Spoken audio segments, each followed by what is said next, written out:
បានជាលួចសាច់ឲ្យខ្ញុំរឿងអ្វីប្រាប់មកឲ្យចំកុំសាច់កុំយំណាស្រី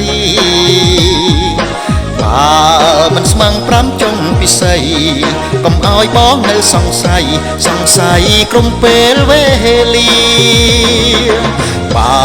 ស្អប់ខ្ញុំកុំសាច់ឲ្យលឺហើយស្រីកុំសាច់បាញ់ឈឺឲ្យខ្ញុំកើតទុកគ្រាំគ្រីបើស្រីមិនមេត្តាកុំសាច់បាញ់ឈឺចិនដាស្នេហាគ្មានបងខំទេកុំសាច់ហើយលួចសាច់ទៀតអើយចង់អៀនទ្រូងអិនលហែ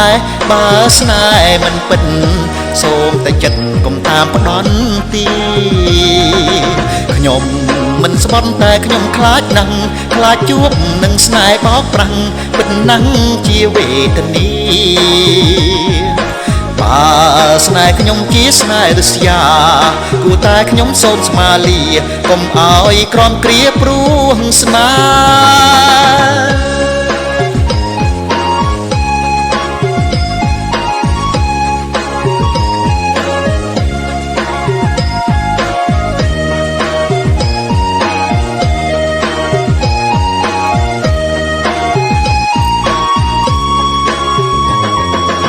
ដេញបានជាលួចសាច់ឲ្យខ្ញុំរឿងអ្វីប្រាប់មកឲ្យចំកុំសាច់កុំយំណាស្រីបើមិនស្មឹង5ចុងពិសីកុំឲ្យបងនៅសង្ស័យគ្រប់ពេលវេលាបើស្អប់ខ្ញុំកុំសាច់ឲ្យលឺហើយស្រីកុំសាច់បាញ់ឈឺឲ្យខ្ញុំកើតទុកគ្រាំគ្រីបើស្រីមិនមេត្តា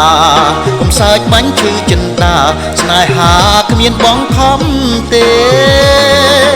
កុំសាច់ហើយលួចសាច់ទៀតអើយចង់អៀនទ្រូងអិនលហែបើស្នេហ៍មិនពិតសូមតែចិត្តកុំតាមផ្ដន់ទីខ្ញុំមិនស្បត់តែខ្ញុំខ្លាចណាស់ខ្លាចជួបនឹងស្នេហ៍បោកប្រាំងពិតណាស់ជាវេទនាបើ